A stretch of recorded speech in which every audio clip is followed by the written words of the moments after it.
Esta es la estructura de la sesión, que es información pública. En segundo lugar, cuáles son los principios y los límites del derecho de acceso a la información. Luego, un breve repaso por la Ley General de Transparencia y luego algunos casos para explicar cómo se ejerce y cómo se puede hacer exigible el derecho de acceso a la información, ya sea vía un recurso o amparo. Entonces, regreso a la pregunta. Si alguien se quiere animar a contar qué solicitó o cómo ejerció el derecho de acceso a la información y cuál fue su experiencia.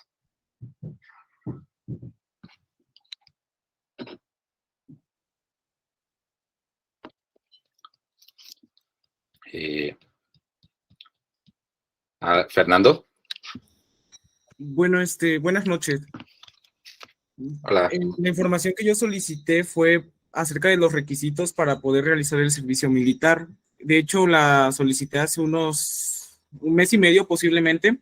Sin embargo, no pude de esta manera ingresar mis datos, pero las personas, en este caso del Ayuntamiento de Chilpancingo, sí me resolvieron correctamente. O sea, no hubo ninguna, por así decirlo, complicación o que se portaran de cierta manera déspotas. No hubo, en esta ocasión o en esta oficina no hubo ese tipo de trato y fue muy, muy fácil porque literal tienen de cierta manera las hojas ya, se podría decir que engargoladas, y te permiten tomarle fotos e incluso puede uno, si uno se queda con dudas, puede uno ir las veces que uno quiera. Sin embargo, tomando en cuenta el horario, que creo en ese entonces, bueno, cuando fui era de 10 hasta la 1 de la tarde. Esa fue mi experiencia y bueno, es la única donde he podido ir a solicitar información, u otra podría ser para tramitar el INE, pero esa igual fue muy, muy fácil, siento, porque no es como información que alguna autoridad no quiera que se sepa. O sea, es muy, muy usual que a todo el mundo se la den. Ok, muchas gracias, Fernando. Andrea y luego Esmilbre.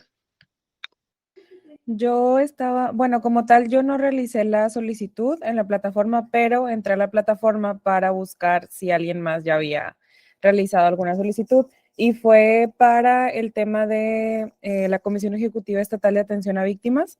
Y bueno, lo que a mí me interesaba era como saber cuántas personas se habían beneficiado del fondo con el que cuentan o con el que se contaba para el tema de reparación del daño. Como había unos recursos públicos por ahí, quería saber cómo se estaban utilizando, qué personas se habían beneficiado, y me encontré que realmente había como muchas solicitudes, pero las dirigían hacia otras. Bueno, en la contestación decía como la persona o la autoridad a la que la dirigiste no es la correcta y se va a turnar a la autoridad. Y sí me encontré otras que sí las respondían y ya pues pude ver como que eran muy pocas las personas que habían podido acceder a estos recursos, pero sí me topé con muchas que les contestaban así como que esta autoridad no es competente y ya. Entonces, de ahí aprendí como que, cuando haga alguna, voy a entrar para ver como cuándo sí han contestado y utilizar esa información. Muy buen ejemplo, Andrea, porque sí hay muchos programas, fondos que se distribuyen a personas beneficiarias, pero luego no hay justo información sobre a cuántas se le entregan, qué sexo tienen, edad, etcétera, ¿no? Entonces creo que fue muy buen ejercicio. Esmilbren. Hola, buenas tardes. Yo soy nueva y yo le hice la solicitud de información a la Fiscalía General del Estado de Sinaloa. Yo vivo acá y se lo hice en relación a que me proporcionaran información sobre los odontólogos forenses que están disponibles, porque pues hay muchas fosas clandestinas acá y quería saber qué medios de identificación tenían, y si tenían odontólogos, cuántos tenían y cuántos casos de éxito de identificación habían tenido. Me respondieron todo afortunadamente, entonces pues lo hice nada más con fines de saber si realmente existía la disponibilidad, porque tengo un profesor que trabaja en fiscalía y me había dicho que desconocía si había odontólogos dentro de ella, entonces solamente era para quitarme la duda, pero todo bien.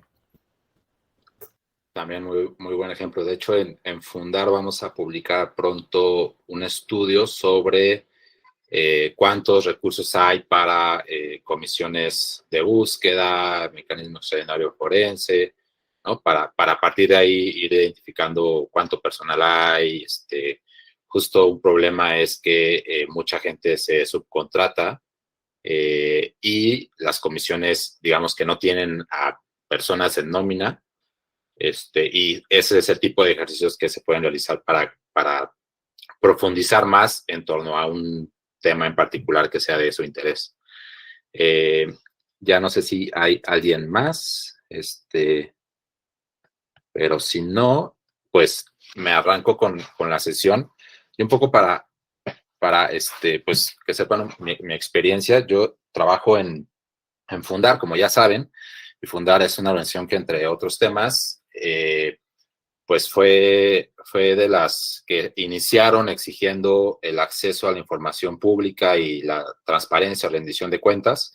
Nos involucramos mucho, por ejemplo, en el proceso por ahí del 2013-2014 para que se creara una nueva ley general en materia de transparencia y acceso a la información pública. Yo tuve también un litigio estratégico sobre las personas a quienes se les condonaron impuestos, porque detecté que esta información el SAT no la quería dar, pese a que al INAI, ya ahorita hablaremos qué hace el INAI, porque es importante, pese a que el INAI ya había dicho que se tenía que dar, el SAT seguía incumpliendo, entonces llegué al amparo y obtuvimos la información sobre a qué corporaciones y personas físicas se les habían condonado impuestos. Y bueno, hay todavía muchos pendientes sobre información alrededor de beneficios fiscales, etcétera, pero fue un caso de éxito que vincula el litigio estratégico con el acceso a la información. Ya sea que ustedes se dediquen a la investigación o al litigio, a la academia, creo que el acceso a la información es muy, muy importante para fortalecer cualquier proyecto que ustedes tengan, para explorar más argumentos al momento de litigar, para fortalecer sus investigaciones, ¿no? Hay de pronto muchos y muchas académicas que, por ejemplo, para conocer cómo va el Poder Judicial en torno a el cumplimiento de sus sentencias o cuál es la proporción de juicios de amparo en donde se estudia el fondo y a comparación de cuando se desecha o se declara improcedente. Entonces creo que hay como muchas maneras de utilizar el acceso a la información para profundizar en torno a una problemática, etcétera. Entonces, también, incluso si están haciendo una tesis y quieren buscar más información o explorar esta posibilidad, es algo que yo también recomiendo mucho. Bueno, ya después de esta breve intro, vamos a tocar estos 4 temas de manera muy general. A mí lo que me importa es que se lleven los principios o los fundamentos del acceso a la información, para que a raíz de esto se hagan más preguntas, se claven en otros temas, detecten posibilidades de hacer preguntas a las autoridades, comprendan incluso algunas notas periodísticas que se basan en solicitudes de acceso a la información y las respuestas de las autoridades. De hecho, el derecho a acceso a la información es quizás el derecho más importante para realizar periodismo en este país. Entonces, desde Fundar también a nosotros nos importa mucho darle seguimiento, porque sin la información pública, el derecho a la información como tal, no el acceso a la información, sino el derecho a la información, que implica pues que haya pluralidad informativa, que no se limite el acceso a los medios de comunicación, etcétera, pues pueda verse garantizado, ¿no? En fin, para comprender la información pública, pues así de manera muy general, pues hay que entenderla solamente como aquella que está en posesión de cualquier autoridad o del Estado y de personas particulares en algunos supuestos que en realidad no se han explorado tanto, ¿no? Por ejemplo, en teoría, las personas morales que ejercen funciones de derecho público deben de proporcionar información. Ya saben que en el amparo a raíz de la última reforma, esto también es una posibilidad, ¿no? Que te ampares en contra de un particular que ejerce funciones de derecho público, pero no se ha explorado del todo. Ese supuesto también se da en el derecho de acceso a la información pública, pero pues en principio la información pública es aquella que está en posesión del Estado, entiéndase Estado como algo más allá del gobierno, la alcaldía, el municipio, etcétera, es decir, autoridades judiciales, poder legislativo, el INE, organismos autónomos, etcétera, ¿no? Digamos, el Estado en su conjunto. Y creo que es importante también decir que lo público se refiere a aquello que nos pertenece, porque, pues, al final el Estado es nuestro, ¿no? En términos teóricos. Entonces,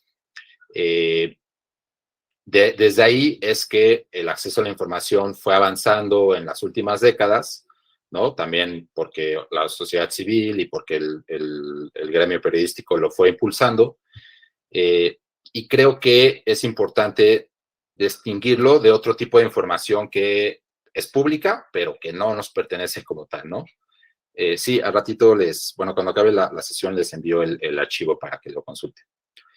Otro tipo de información que es pública, pero que no nos pertenece como tal, es, por ejemplo, la información de las empresas públicas. Las empresas públicas son las empresas que cotizan en la bolsa de valores. Las empresas que cotizan en la bolsa de valores, hagan de cuenta que deben de cumplir un montón de requisitos para que cuando se inscriben en la bolsa de valores se conviertan en empresas públicas y por lo tanto cualquier persona alrededor del mundo que tenga acceso a una casa de bolsa y que tenga obviamente dinero pueda invertir en esas empresas, ¿no? Una empresa pública es una empresa que cotiza en la bolsa de valores, que se diferencia de, no sé, la papelería de la esquina, que a lo mejor nada más le pertenece a una pareja y esa pareja no quiere, pues, que sus hijos se involucran en el negocio, entonces es de dos personas, es una empresa privada, ¿no? Entonces, la información de las empresas públicas, en el sentido de que cotizan en la bolsa, es posible acceder a ella porque con base en la regulación financiera, esas empresas deben de transparentar su información para que los inversionistas tengan confianza en esas empresas y se animen a invertir, ¿no? Entonces, esa información, pues, tú puedes conocer sus estados financieros, en algunos casos cuántos impuestos pagaron, cuánto personal tienen, y etcétera, ¿no? Son reportes que se realizan para el público, pero que no es información pública porque no la tiene el Estado, la tienen las empresas. Otro tipo de información pública es la que, pues, de algún modo, se nos presenta de manera random en la vida, ¿no? Como la dirección de una casa, la calle, un anuncio, etcétera. Esa información está ahí, pero no la produce el Estado necesariamente, pero está a la vista de todos, ¿no? Entonces, la información pública es aquello que tiene el Estado porque cumple sus funciones y porque el Estado es de los y las ciudadanos, por decirlo de algún modo. Obviamente, la información pública es importante conocerla por alguna de estas razones, por si queremos saber cuál fue el proceso para tomar una decisión, si queremos saber cómo se ejercieron los recursos públicos, ahorita nos ponen un ejemplo, cómo se distribuyeron, a dónde llegaron, cuánto se gastaron, por qué se decidió gastar de X forma, puedes solicitar las facturas que le hayan hecho o los pagos que le hayan hecho a una empresa privada o pública, puedes pedir la factura de X pago, etcétera, ¿no? Digamos, en principio, todo eso que tiene la autoridad nos pertenece y si lo queremos saber, podemos acceder a esa información. También, ya desde una lógica de derechos humanos, muchas veces se requiere acceder a información para poder hacer exigible otros derechos. En el ejemplo que ahorita ponía Andrea, por ejemplo, si yo quisiera, digamos, impulsar el derecho a la verdad, el derecho a la justicia de las víctimas, necesito saber cuánto personal hay para poder después quizás presentar una demanda, ¿no? Apoyar a un colectivo de víctimas, etcétera, ¿no? Entonces, en esos escenarios en donde no sabes con exactitud cuál es el impacto de una política pública para cierto grupo de la población, siempre es posible hacer estas preguntas, ejercer tu derecho de acceso a la información para fortalecer tus procesos de defensa, tus investigaciones, etcétera. Y también, obviamente, ya también desde un punto de vista periodístico, el derecho de acceso a la información es muy importante para generar evidencia, para criticar al poder, para, en fin, realizar ese trabajo tan importante como es el periodismo. Hasta aquí, ¿alguna duda? No, todo bien. Súper. El marco jurídico del derecho de acceso a la información se los pongo aquí muy brevemente. Obviamente está este derecho reconocido en los tratados internacionales. En México está regulado en el artículo 6 y se vincula con el artículo 134 de la Constitución, donde básicamente ahí se establece que los recursos públicos deben de ser transparentes. Entonces, la transparencia y el acceso a la información son conceptos que siempre están relacionados, pero el artículo 6, digamos que regula el derecho de acceso a la información en lo general, y el 134 es más preciso en torno a los recursos públicos, ¿no? Es el famoso artículo que dice y que se cita mucho por el Estado para decir que los recursos se deben de ejercer de manera transparente, honesta, eficiente y efectiva, si bien recuerdo. Sí, ahorita vamos a llegar a las limitaciones, América. La Ley General de Transparencia y Acceso a la Información Pública es, después de la Constitución, el ordenamiento que, por ser una ley general, pues le aplica a todo el Estado, ¿no? Y me refiero con ello a Poder Judicial, organismos autónomos, Poder Ejecutivo, y ya de ahí, digamos que se desprende la regulación secundaria, y por lo tanto tenemos una ley federal de acceso, de transparencia y acceso a la información, que es así, digamos, aplica solamente para el poder, para pues, la federación, y hay leyes estatales. También hay leyes muy particulares para el caso del Poder Judicial. Digamos, hay como ordenamientos distintos o también hay ordenamientos diferentes para el Poder Legislativo, pero en principio lo que está establecido en la ley general es, por decirlo de algún modo, un copy-paste de las leyes federales, de la ley federal y las leyes estatales, con algunos ajustes, ¿no? Por ejemplo, si la ley general dice, para contestar una solicitud se tienen máximo 20 días, una ley estatal te puede decir, yo, Guanajuato, voy a responder o me comprometo a responder en lugar de 20 días, 15 días, ¿no? Porque eso implica una maximización del derecho de acceso a la información, ¿no? Entonces, digamos, la ley general tiene los mínimos y nada impide que una ley federal o estatal amplíe el derecho de acceso a la información. Y ya finalmente, aquí les pongo este documento que elaboramos de Enfundar, que es el Principio de Derechos Humanos en la Política Fiscal, donde argumentamos con base en tratados internacionales y ejemplos a nivel internacional sobre cómo la transparencia debería ser algo pues transversal a la manera en que el Estado gasta y recauda impuestos, ¿no?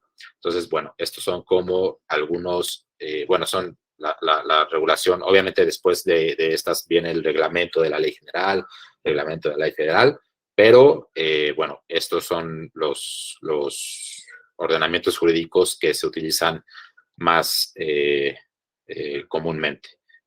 ¿Hasta aquí alguna pregunta? No, ninguna. Súper.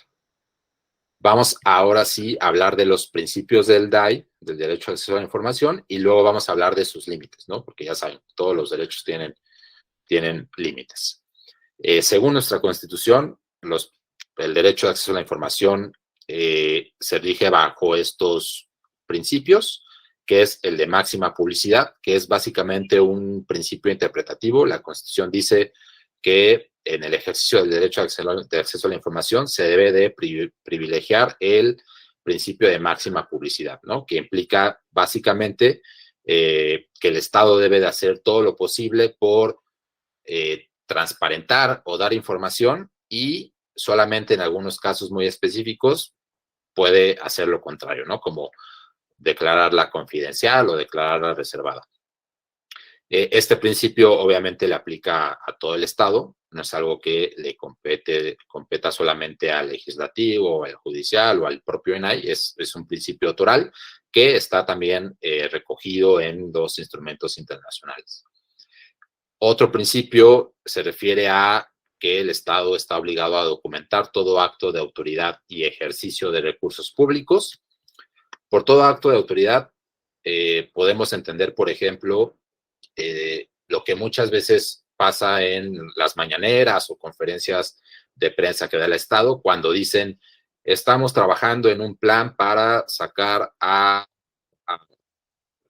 X porcentaje de personas de la pobreza, ¿no? Entonces, bueno, si eso estás haciendo, entonces, pues, lo debes de tener documentado, ¿no? Entonces, yo quiero saber cómo está documentado, y si no hay ese documento, pues entonces, digamos que no existe y estás incumpliendo el derecho de acceso a la información, ¿no?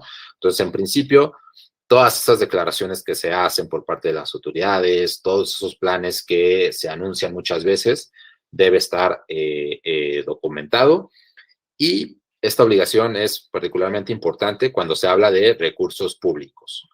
El DAI es también una herramienta para prevenir la corrupción, el desvío de recursos, esta práctica de recurrir a empresas fantasmas para triangular dinero, etcétera. Entonces, el DAI, digamos, también en el fondo es una política anticorrupción, y por eso, si ustedes se clavan mucho en el tema, van a encontrarse muchas veces que hay muchas obligaciones cuando se habla de recursos públicos. Otro principio del DAI es que no se necesita justificar nada, ¿no? O sea, si yo quiero preguntar cuántos impuestos le perdonaron a Televisa, yo no te tengo que decir por qué, ni para qué voy a usar la información, ni nada, ¿no? Mi derecho es preguntar lo que yo quiera, y si tú me pides alguna explicación, pues no te la tengo que dar y no me puedes obligar a darla. Esto no siempre es conocido por la gente, ¿no? Yo cuando estaba litigando este caso sobre a quienes les perdonaron impuestos, en algunos foros académicos a los que iba, había, por ejemplo, despachos de corporaciones, y me decían, bueno, pero ¿para qué quieres tú la información? ¿Y por qué el INAI no pide que Iván explique para qué la va a usar? Nos quieren perjudicar, ¿no? O sea, con esa información van a venir a secuestrarnos, etcétera. Pero no, o sea, tú puedes solicitar y nadie te puede pedir ninguna justificación. Y otro principio que tiene algunas excepciones es que existe un organismo garante del derecho de acceso a la información. Por disposición constitucional, no se llama INAI en la Constitución, se llama Organismo Garante del Derecho a Acceso a la Información, pero bueno, en los hechos el INAI es la máxima autoridad en torno a este derecho, y sus resoluciones son vinculatorias, definitivas e inatacables para los sujetos obligados. Entonces, si yo solicito algo y el INAI me da la razón, ya hablaremos un poquito de qué hace el INAI, entonces lo que diga el INAI se debe de cumplir sí o sí. Si después de eso el SAT no lo quiere cumplir, o Hacienda, o el gobierno de Guerrero, etcétera, se está violando la Constitución, ¿no? Y si se está violando la Constitución, pues yo de manera inmediata puedo recurrir al amparo, ¿no? Entonces, digamos, de hecho, este litigio que yo les cuento, en parte lo ganamos porque, como esto está establecido en la Constitución y el SAT no lo cumplió, posteriormente el Poder Judicial nos dio la razón, ¿no? Porque el SAT no estaba cumpliendo con este principio que está contemplado en la Constitución. La excepción a este principio es que en materia de seguridad nacional, la presidencia puede presentar un recurso extraordinario, ¿no? Entonces, digamos, así como hay acciones de inconstitucionalidad, controversias constitucionales, etcétera, hay un recurso específico en materia de acceso a la información que puede ejercer la presidencia y que se puede abordar cuando el INAI diga algo en materia de seguridad nacional que no le guste a la presidencia. Entonces, existe este recurso para que la Corte conozca de lo que no le gusta a presidencia. No sé si me fui claro, pero bueno. En general, lo que diga el INAI es inatacable, pero en materia de seguridad nacional hay una excepción, ¿no? ¿Hasta aquí alguna pregunta?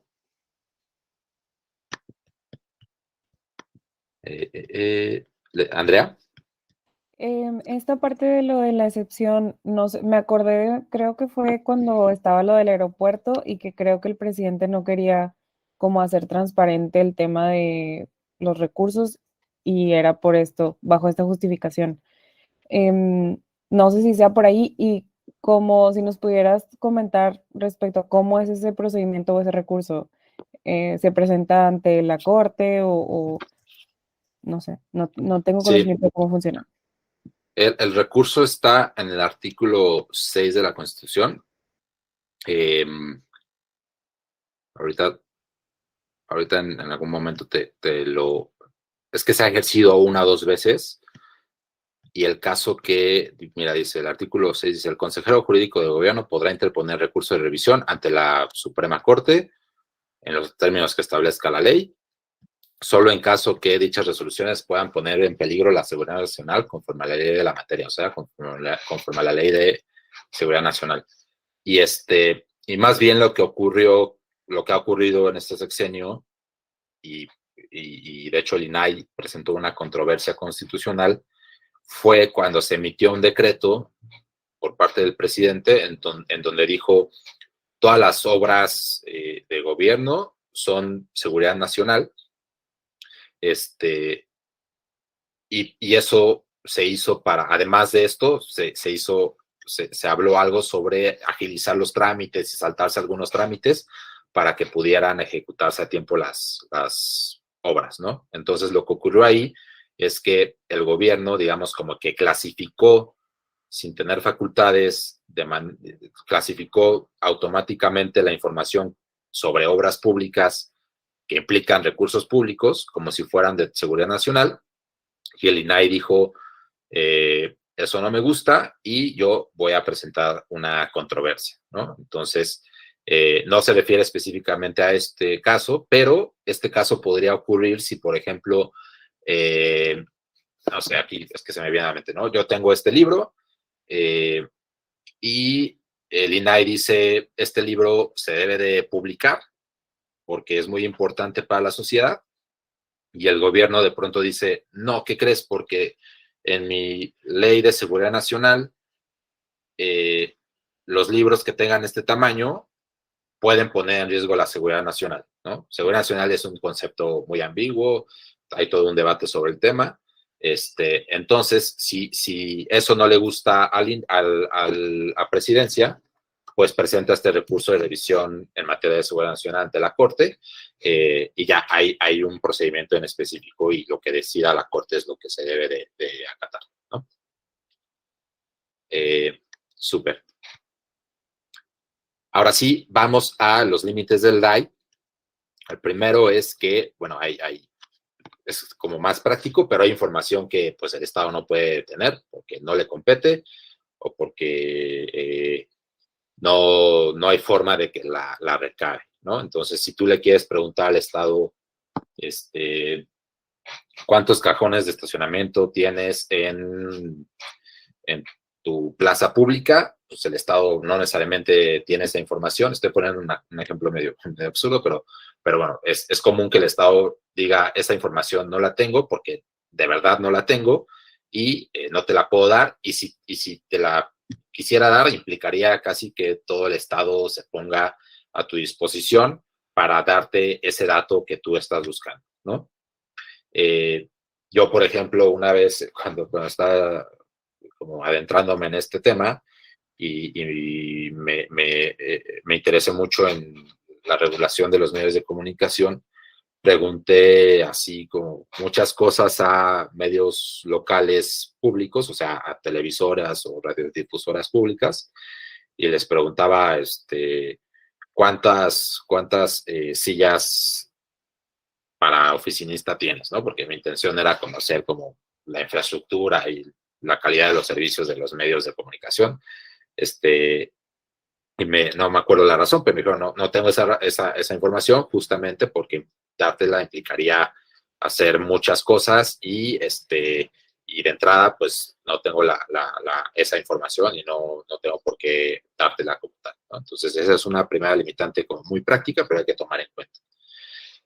La segunda limitante, y esta sí es importante, tiene que ver con la información privada y la información reservada. Aquí nos vamos a detener un poquito. En la Ley General de Transparencia, básicamente se regula qué tipo de información debe ser pública por oficio, o sea, debe de estar ahí ya como una obligación. ¿Qué trámite debes de seguir para pedir esa información? ¿Cómo puedes impugnar una respuesta? ¿Cuáles son las funciones del INAI? ¿Cuáles son las funciones de los órganos locales de transparencia, etcétera? Y los capítulos más importantes se refieren a la clasificación de información. La clasificación es un proceso mediante el cual una autoridad decide que no se puede dar a conocer esa información que tienen. Y hay dos grandes supuestos en los que se puede una autoridad negar a dar la información, ¿no?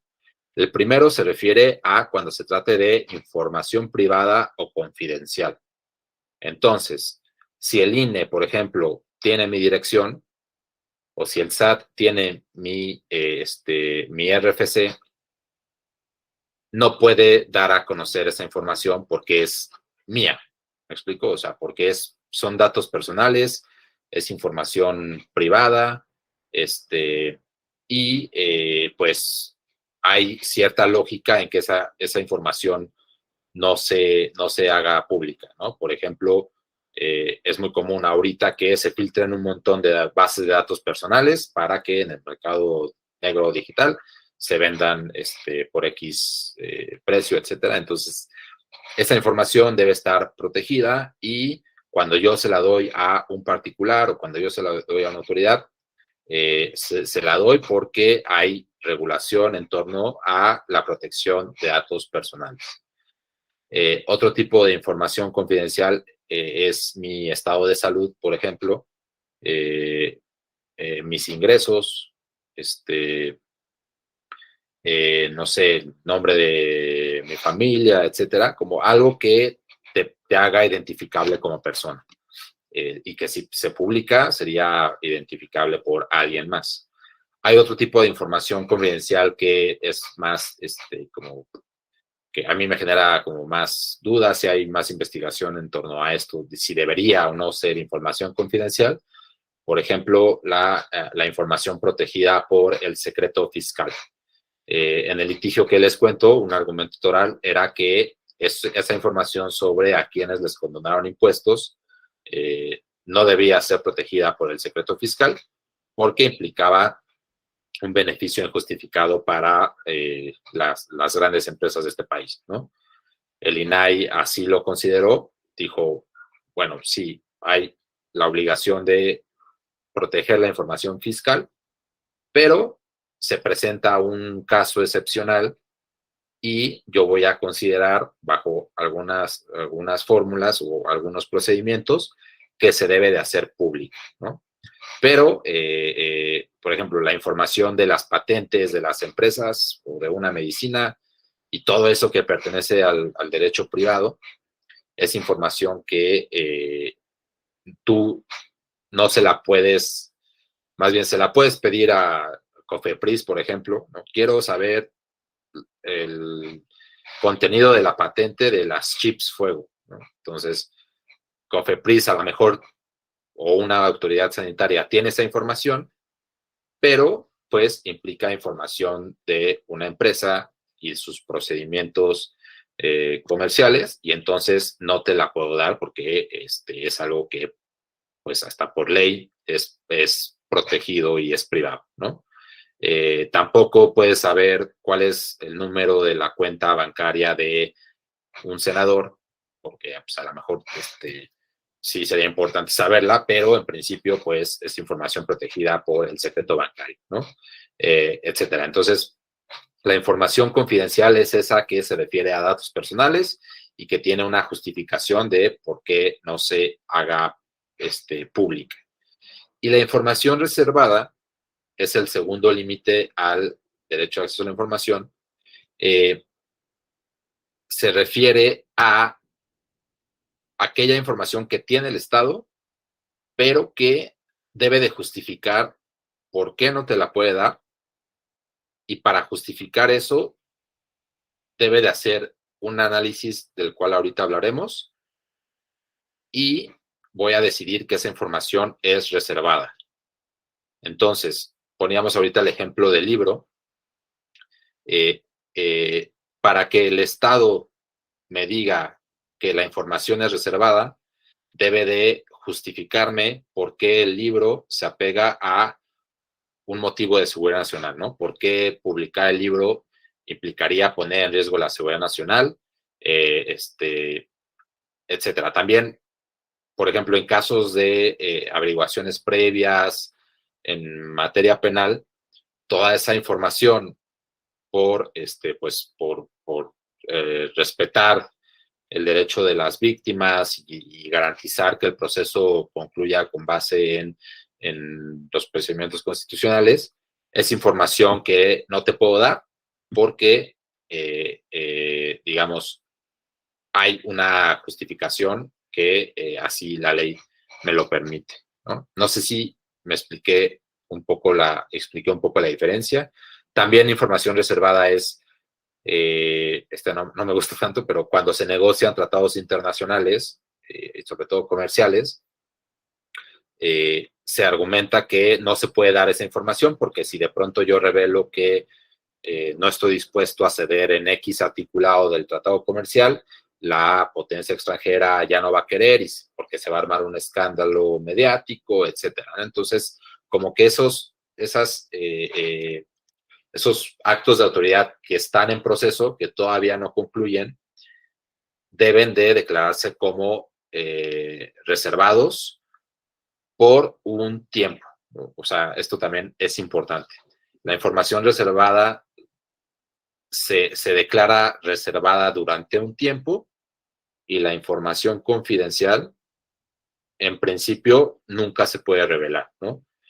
Entonces, si tú le pides a una autoridad sanitaria cuál es la patente de una medicina, te va a decir, es información confidencial y ni modo, ¿no?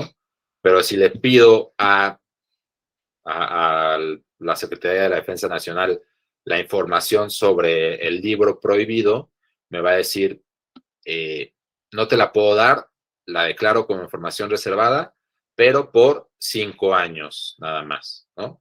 Y si después de esos 5 años se vuelve a actualizar el supuesto de que el libro es peligroso para la seguridad nacional, tengo que volver a declarar que la información es reservada, ¿no? Entonces, digamos, hay un elemento de periodicidad en la información reservada, a diferencia de la información confidencial. ¿Alguna duda hasta aquí?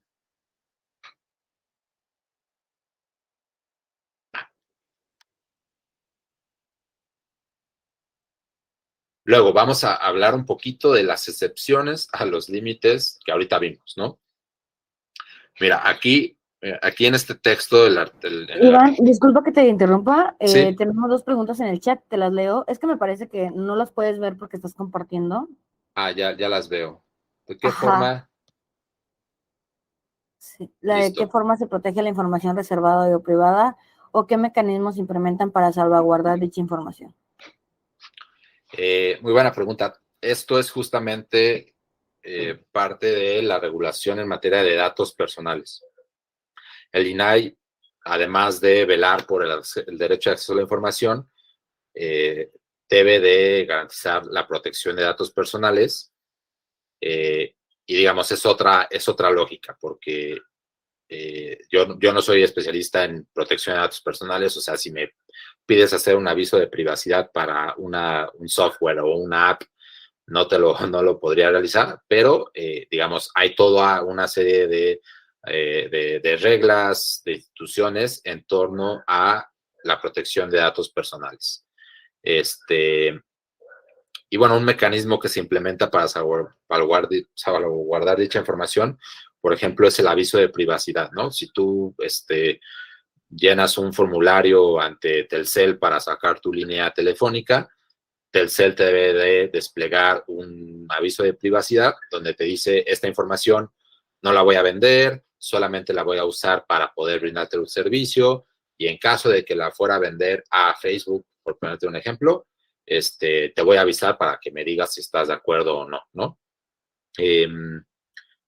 Entonces son como dos cosas distintas. Aquí estamos haciendo el vínculo de los datos personales como excepción al derecho de acceso a la información, ¿no? Porque aunque la autoridad sanitaria tenga información de una patente que cabría dentro del supuesto de secreto comercial o industrial, esa información no me la puede dar porque implicaría poner en riesgo tu negocio, ¿no? Básicamente. Entonces, es el vínculo, ¿no? Los datos personales como un límite al derecho a acceso a la información. Espero haya quedado claro, Pedro. Bueno, si no, me dices, por favor. Regresando al tema, aunque estos son los límites, hay algunas excepciones, ¿no? Que son, como toda excepción, puede ser muy vaga, ambigua, es algo general y que caso por caso se tiene que ver. Pero, por ejemplo, el artículo 120 de la Ley General dice: para que los sujetos obligados puedan permitir el acceso a información confidencial, ya vimos que la información confidencial se refiere a datos personales o a secretos comercial, industrial, fiscal, postal, etcétera, se requiere obtener el consentimiento de los particulares titulares de la información. En el ejemplo que ponía, COFEPRIS le tendría que pedir a la farmacéutica si quiere dar la información, ¿no? En todo caso, como en el mejor de los supuestos. Pero no se requiere ese consentimiento cuando la información se encuentra en registros públicos, por ley tenga el carácter de pública, exista una orden judicial, por razones de seguridad nacional y salubridad general o para proteger los derechos de terceros se requiera que se publique, y uno que está un poquito más largo, cuando se transmite entre sujetos obligados y entre estos y los sujetos de derecho internacional en términos de los tratados. Esta, la verdad, nunca la he visto aplicada, pero lo que quiere dar a entender esta ley es que, aunque la información confidencial no se debe de publicar y se requiere el consentimiento de los titulares, o sea, de nosotras las personas, para publicarla, en algunos casos no me puedes argumentar eso, o en algunos casos eso no aplica. Por ejemplo, hay algo que se llama registro público de la propiedad, que es básicamente esta institución. Ay, sí es mi Brent, si quieres de una vez. Disculpe, tengo una pregunta rápida. Lo que pasa es que tengo duda de que si se puede proporcionar el nombre del jefe del Departamento de Seguridad de un centro penitenciario estatal.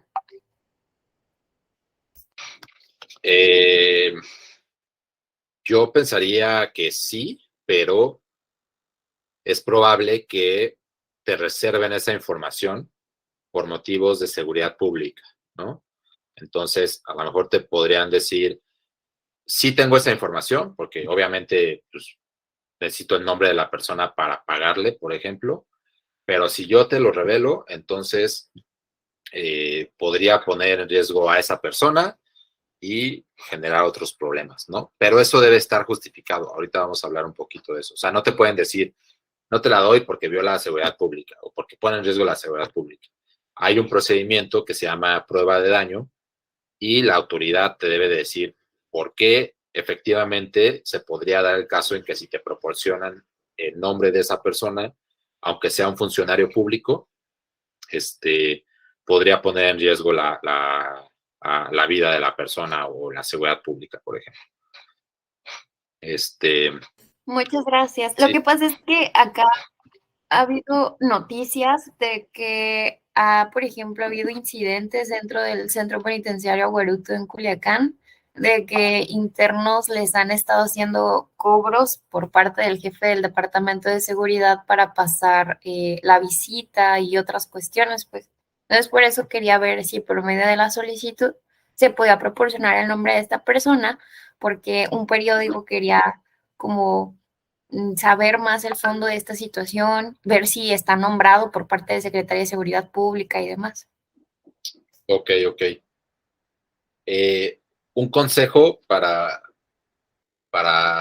decidir si conviene hacer o si es necesario hacer una solicitud es primero buscar en la estructura orgánica de la institución y en la propia página del INAI, que ahorita vamos a ver, si esa información ya existe, porque si ya está publicado, si ya hay un listado del quienes forman parte del centro penitenciario, si tú haces la solicitud, te van a decir, pues, ¿qué crees? Eso ya lo habíamos publicado y aquí te va la liga de la página web, ¿no? Entonces, primero hay que checar esa información. Me imagino que por lo que cuentas ya se hizo eso y no está la información disponible. Luego se solicita y la autoridad debe de hacer la prueba de daño, que pues voy a aprovechar para explicarla un poquito, que básicamente consiste en esto, ¿no? Si tú le preguntas a la penitenciaría el nombre de esta persona, se debe de seguir este procedimiento, que es básicamente que el sujeto obligado, o sea, la autoridad, debe aplicar la prueba de daño y debe decirte que la divulgación de la información representa un riesgo real, demostrable, identificable de perjuicio significativo al interés público o a la seguridad nacional.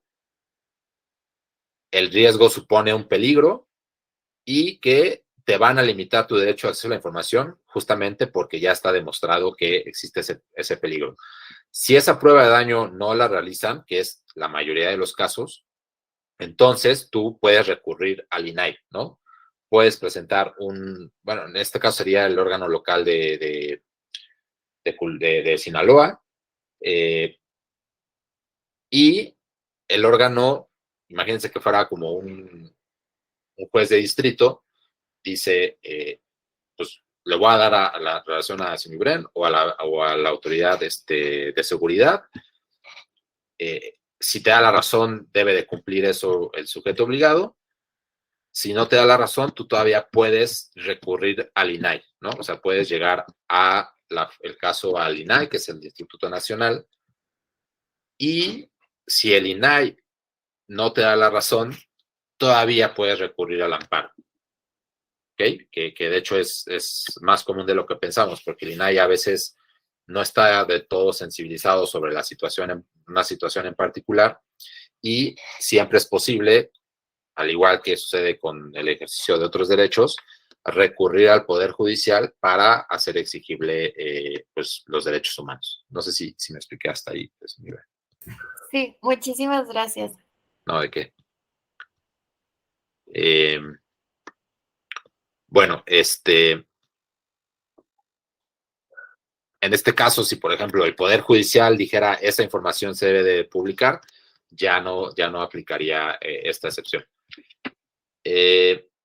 Algo también que se puede utilizar es este artículo 115 de la Ley General, que básicamente dice que no se puede invocar el carácter de reservado cuando se traten de violaciones graves de derechos humanos o delitos de lesa humanidad, o se trate de información relacionada con actos de corrupción.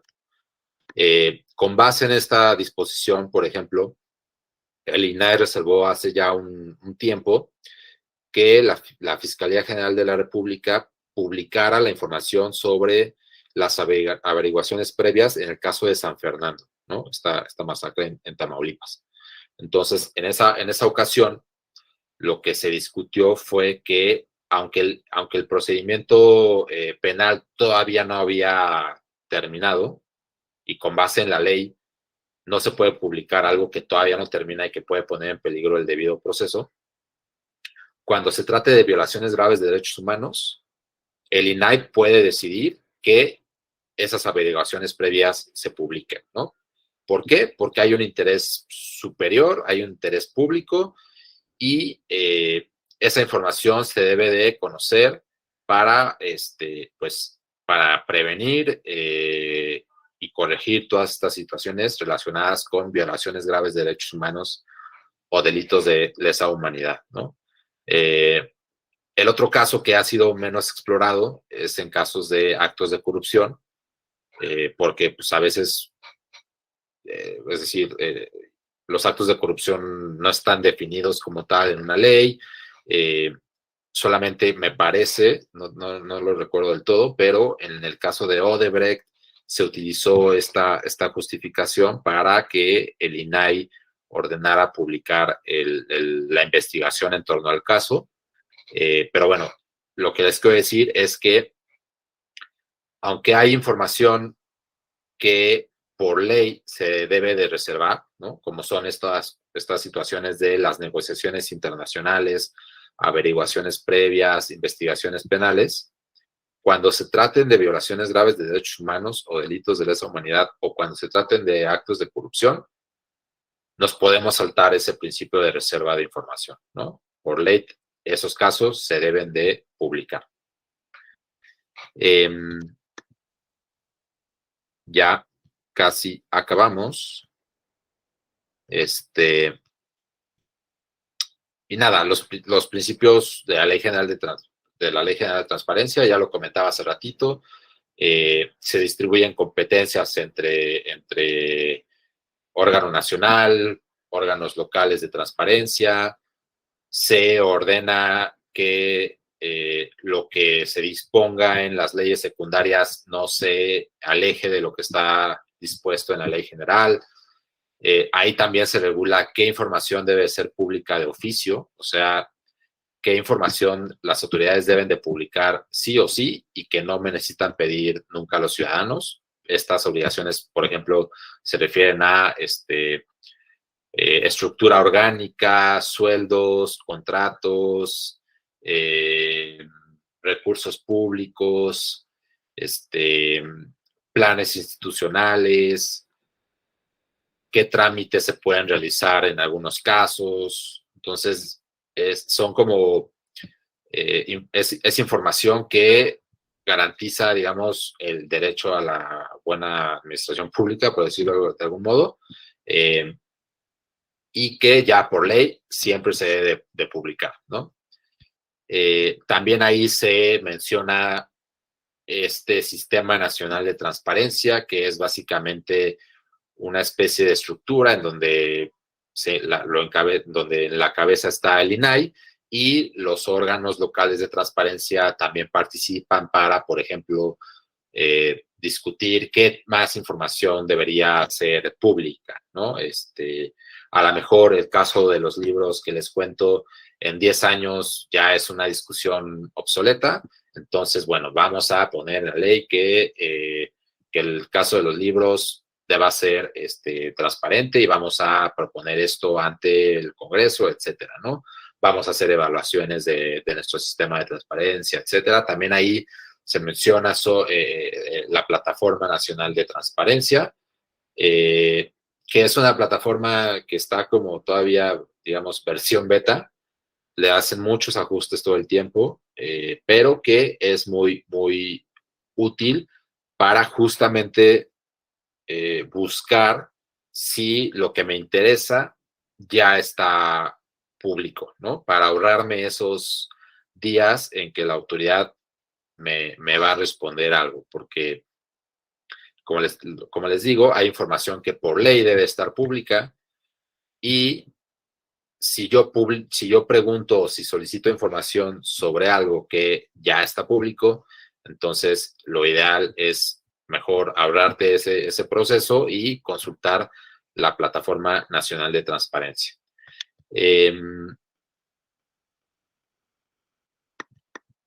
No nos va a dar tanto tiempo para hablar sobre algunos consejos para solicitar información, pero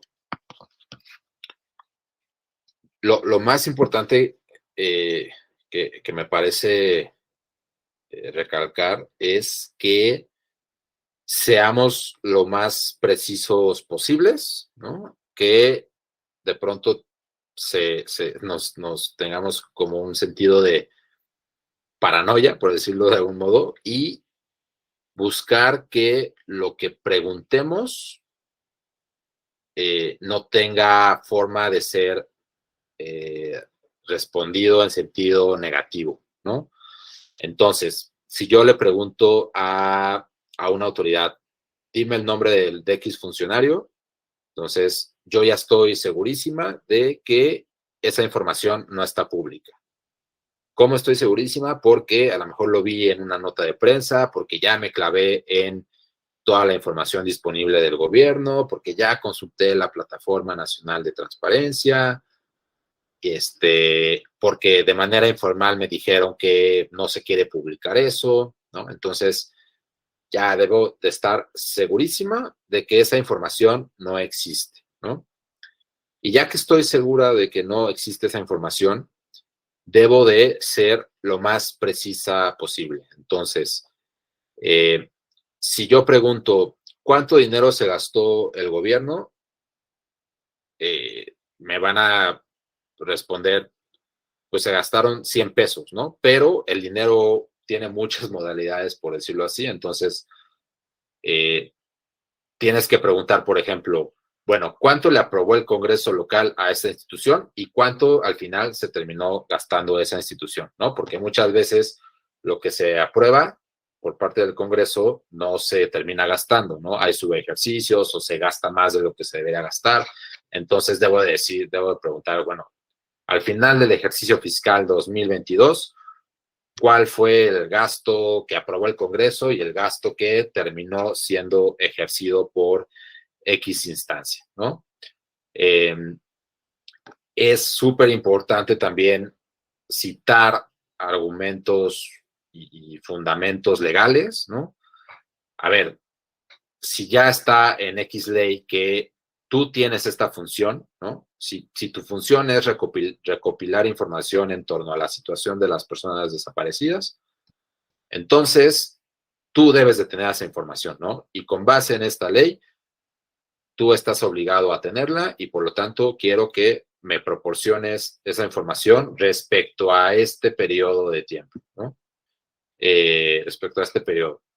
Entonces, es también muy importante tomar en cuenta que las autoridades, dependiendo del tema, van a tener más, van a estar menos dispuestas a brindarte información y por lo tanto hay que actuar de manera, pues adelantarse a esa situación, ¿no? Obviamente esto también es algo de ejercicio y error. A lo mejor en un primer ejercicio te das cuenta que como se te olvidó preguntar esto en particular, o se te olvidó agregar el fundamento legal, bueno, la siguiente vez que preguntas ya tienes más información, más elementos para impedir que te den la vuelta. Y pues nada, es algo que se va practicando, pero bueno, aquí dejo algunos consejos, ¿no? O sea, idealmente el principal consejo es asegurarse de que esa información de plano no existe en ningún lado y que a raíz de eso seamos lo más precisos posibles tanto en términos de lo que solicitamos como en torno a la competencia o facultad que tiene esa autoridad para tener esa información. No sé si hasta aquí hay alguna pregunta.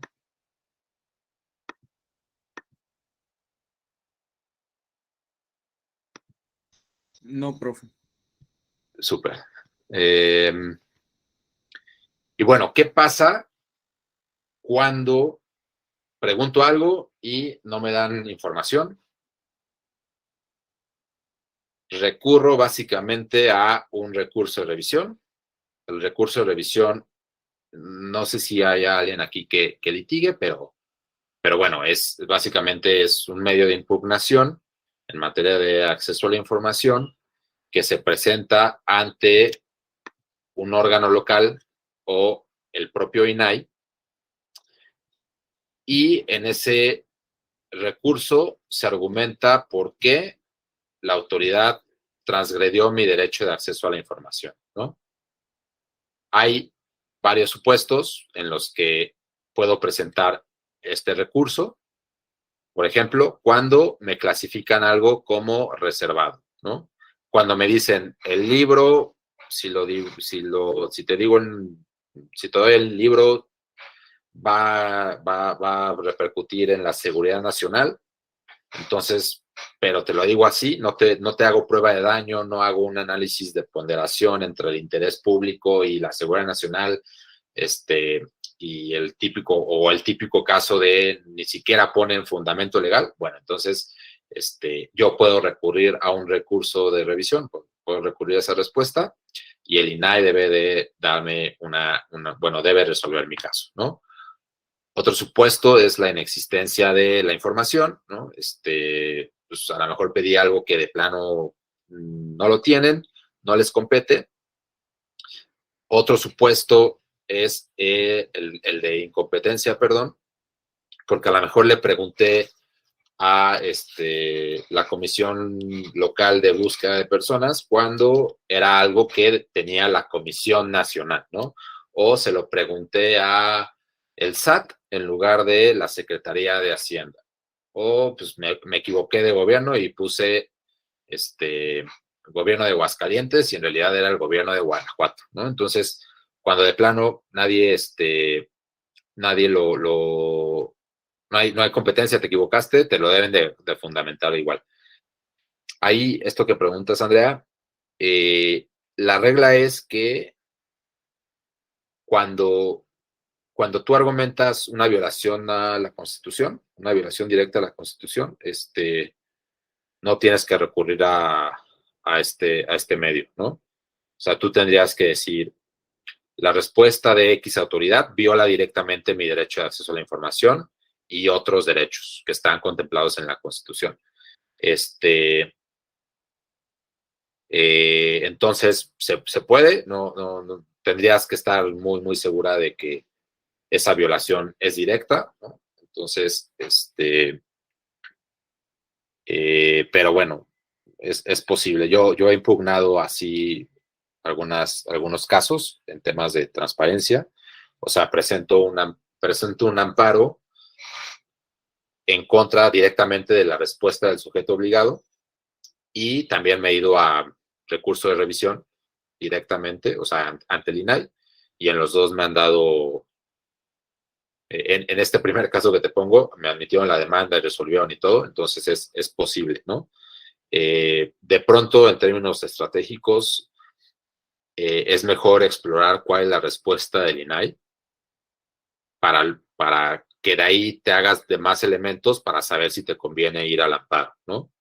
Porque si el INAI argumenta de X forma y te da la razón, pues ya sería de algún modo innecesario recurrir al amparo, pero a lo mejor le preguntas algo que ellos no tienen en el radar o de plano no les importa mucho, y así adelantas cuál sería la respuesta o el procedimiento ante ellos y sería mejor ir directamente a el Poder Judicial. Pero sí, se puede ir directo al amparo. El problema es que ya saben, los jueces, pues, temas de acceso a la información, entre tantos casos que tienen y tanta chamba y otras prioridades, no siempre son muy sensibles al tema. Entonces, bueno, es prueba y error también, ¿no? Depende de cada caso. Regresando al tema rapidísimo, también puedes impugnar o ir al recurso cuando te exigen pagar mucho, ¿no? Hay algunos supuestos en los que la ley, la autoridad te puede pedir que le pagues por esa información, ¿no? Si son miles de copias de lo que tengan, si son, bueno, es básicamente eso, cuando implica que saquen muchas fotocopias, como si fuera un juzgado, entonces tienes que darles un pago, ¿no? Tal cual te dan tu número de referencia como si pagaras el predial y ya les demuestras que hiciste el pago. Pero si te ponen un costo excesivo que no es proporcional, puedes presentar un recurso. Y también puedes presentar un recurso cuando de plano la autoridad no te responde, ¿no? Porque hay veces que de plano no te responde, se les pasa el plazo de respuesta y tú puedes recurrir al INAI. Ojo nada más con el INAI, y es que como organismo con funciones jurisdiccionales, de pronto también prefiere irse como prefieren no tocar el fondo del asunto, ¿no? Entonces, en este caso que les digo, que una autoridad no te responde a una solicitud de acceso a la información, el INAI podría decir, bueno, vamos a, de una vez decidir sobre el fondo de este asunto y decir que esa información debería ser pública por todos estos argumentos, o nada más hacer algo así parecido al amparo para efectos y decir, bueno, se repone el procedimiento y luego se vuelve a dictar resolución y empezamos el proceso, ¿no? Entonces, el INAI también de pronto funciona como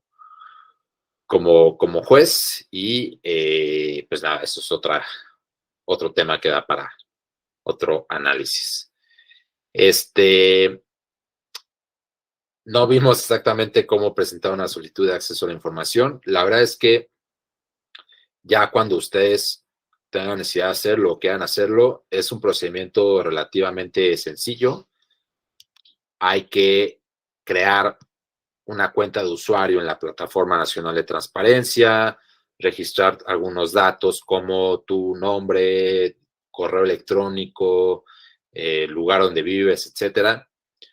Siempre es muy importante que pongan su correo electrónico porque es el medio de contacto por el que te notifican sobre el estado de tus solicitudes, cómo van tus recursos de revisión, etcétera.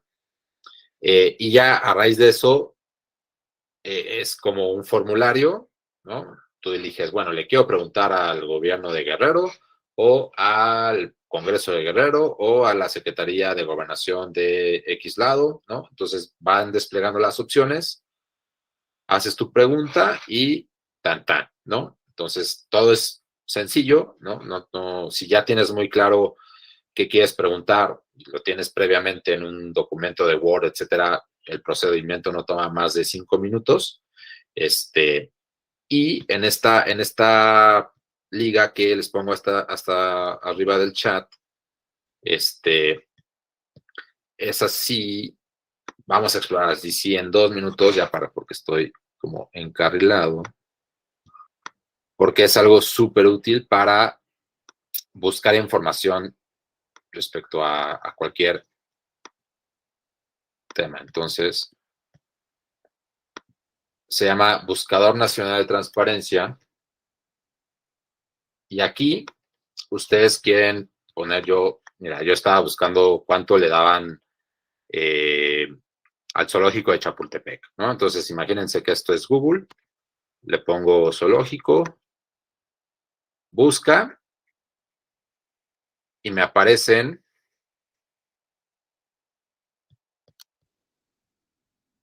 cuánta información pública de oficio está disponible en la plataforma. Son casi 100,000 registros. Entonces hay, digamos, como 100,000 autoridades que tienen algo sobre los zoológicos, ¿no? Se han presentado todas estas solicitudes. Se han presentado 2 quejas, que aquí en la plataforma les llaman quejas, pero son recursos de revisión. Y vamos a ver por qué se quejaron las personas, ¿no? Entonces, pues nada, se va desplegando más información. Puedes ver los documentos exactos. Y ya no sé si eso se vio, pero bueno, ahí seguramente aparecerá que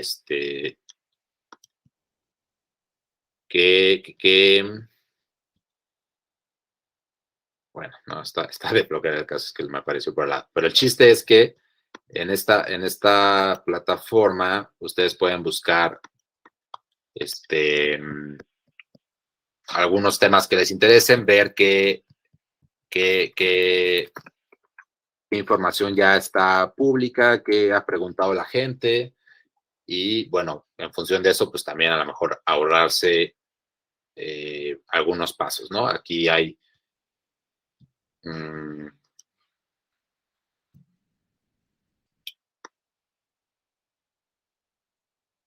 bueno, ya, perdón, es que es más cosa de que ustedes lo exploren, pero bueno, este es un buscador súper importante, es como el Google al interior del INAI, que les permite muy fácilmente identificar si lo que quieren saber ya hay algo sobre el tema. Obviamente hay como que irle picando un poquito porque hay filtros, etcétera, pero es algo súper útil e importante para conocer algún tema en particular y darle seguimiento.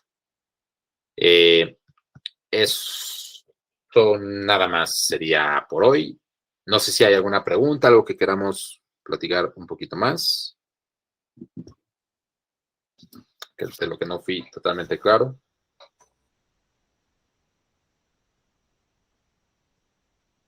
¿Alguien tiene alguna duda sobre cómo redactar o cuáles son las cuestiones de todos los temas que acaba de hablar Iván? Es como muy importante.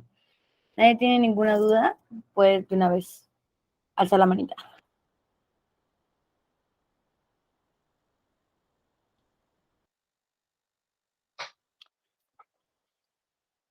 No, pues igual ya es un poquito tarde, pero les agradezco mucho su atención. Les invito mucho a explorar más este derecho. Sé que no es como algo de lo que nos enseñan mucho en la carrera, pero bueno, es fundamental para diversas cosas. Como todos los derechos está en riesgo y es importante pues protegerlo, defenderlo y entenderlo.